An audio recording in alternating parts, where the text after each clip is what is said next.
Assalamualaikum warahmatullahi wabarakatuh. Kita bertemu lagi dalam mata kuliah pengantar pendidikan anak berkebutuhan khusus. Dalam hal ini akan membahas mengenai tunarungu. Nama Vera Triani, NIM 856748868. Mahasiswa Universitas Terbuka. Kita akan membahas mengenai modul 5, pendidikan anak tunarungu dan anak dengan gangguan komunikasi. Dalam hal ini, anak dengan kebutuhan fisik khusus yaitu tunarungu.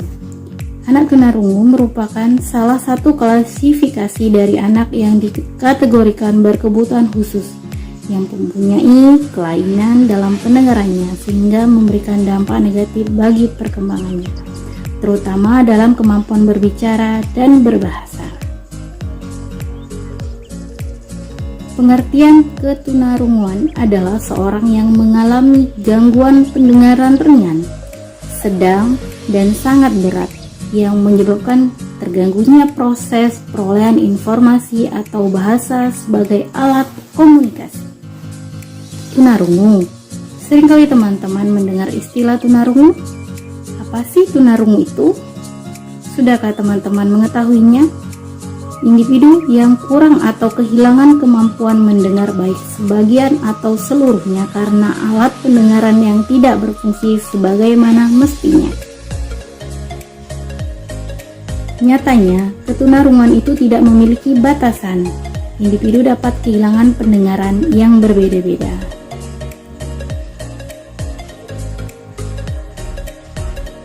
Terdapat beberapa tingkatan untuk mengukur dengan menggunakan disabel, ringan, sedang, berat, dan sangat berat.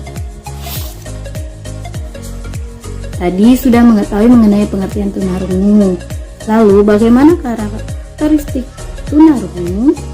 Berikut ada 7 karakteristiknya yang sering didapati. Yang pertama, sulit mendengar.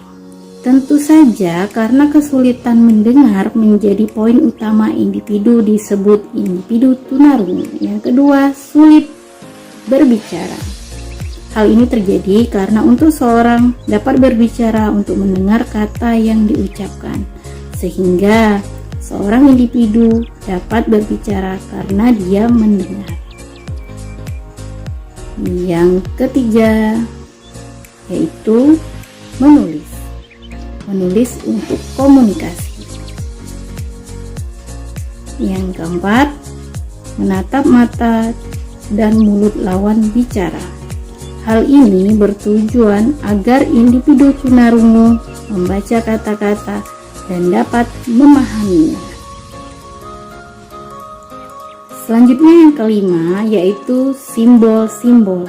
Dalam menggunakan simbol-simbol, tahukah teman-teman, simbol-simbol secara internasional sudah diakui dan digunakan.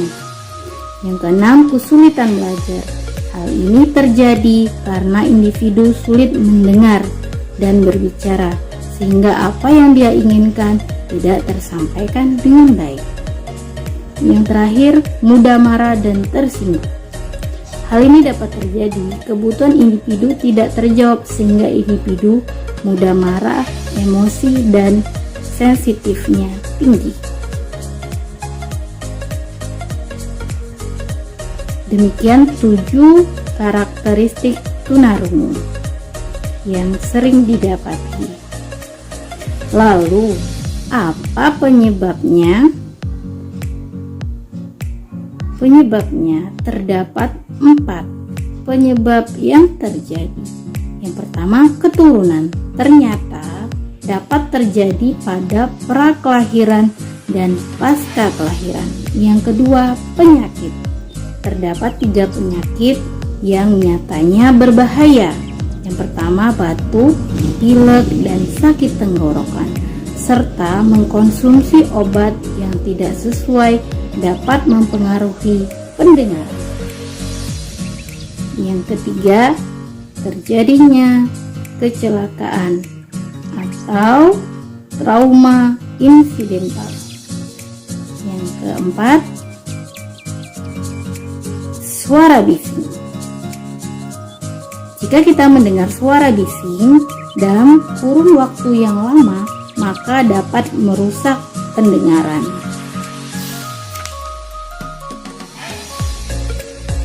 Nah, sudah tahu kan bagaimana mendefinisikan atau mengidentifikasi individu tunarungu? Yang pertama, pergi ke dokter THT. Yang kedua, tes screening. Dalam hal ini, individu menutup telinga, lalu diuji kemampuan pendengarannya dan dilihat apakah pendengarannya baik atau tidak. Ada 3 tes di sini. Yang pertama, audiometri. Yang kedua, timionometri, dan yang ketiga, AOD. Biasanya dilakukan pada bayi atau balita. Yang terakhir, cara yang ketiga yaitu tes garpu tala.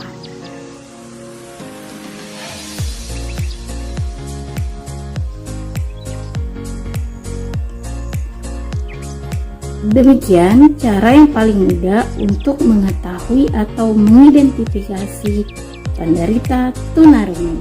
Apa yang dapat kita lakukan bagi individu tunarungu? Ada 5 cara.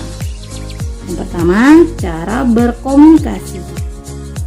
Upayakan saat kita berbicara dengan individu tunarungu, kita menghadapkan wajah kita dan membantu para individu tunarungu untuk menulis, sehingga dia dapat belajar untuk menulis. Yang kedua, mengikut sertakan dalam lingkungan. Yang ketiga, operasi atau implan. Nah, operasi atau implan ini dilakukan pada koklea, mengganti bagian telinga yang dalam yang rusak. Yang keempat, alat bantu dengar. Ada 3 kriteria alat bantu dengar yang harus kita ketahui. Yang pertama, letak pemakaiannya. Yang kedua, berdasarkan derajatnya. Yang ketiga, bentuk yang cocok. Nah, untuk ini ada 3 kriteria alat bantu yang harus diperhatikan. Dan yang kelima yaitu terapi verbal. Terapi yang membantu individu mengidentifikasikan dan memproses reaksi bunyi.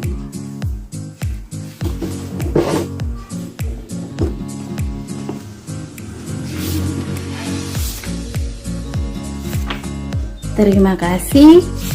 Untuk itu, kita akan membahas mengenai kebutuhan khusus dan profil pendidikan anak tunarungu dan anak dengan gangguan komunikasi. Kebutuhan khusus anak tunarungu dan anak dengan gangguan komunikasi yang pertama adalah layanan bina komunikasi. Yang kedua, layanan bina bicara. Yang ketiga, layanan membaca ujaran. Dan yang terakhir itu adalah kebutuhan khusus dengan anak gangguan komunikasi. Sebagai anak lainnya yang mendengar, anak tunarungu membutuhkan pendidikan untuk mengembangkan potensi secara optimal. Untuk memenuhi kebutuhan tersebut, diperlukan layanan pendidikan yang sesuai dengan karakteristik kemampuan dan ketidakmampuannya. Menjauh dari jenisnya, layanan pendidikan terhadap anak tunarungu meliputi layanan umum dan khusus. Layanan umum merupakan layanan yang biasa diberikan kepada anak mendengar atau normal, sedangkan layanan khusus merupakan layanan yang diberikan untuk mengurangi dampak kelainannya, meliputi layanan bicara, layanan bina bicara, serta bina persepsi bunyi dan irama. Strategi pembelajaran bagi anak tunarungu pada dasarnya sama dengan strategi pembelajaran bagi anak yang normal, tetapi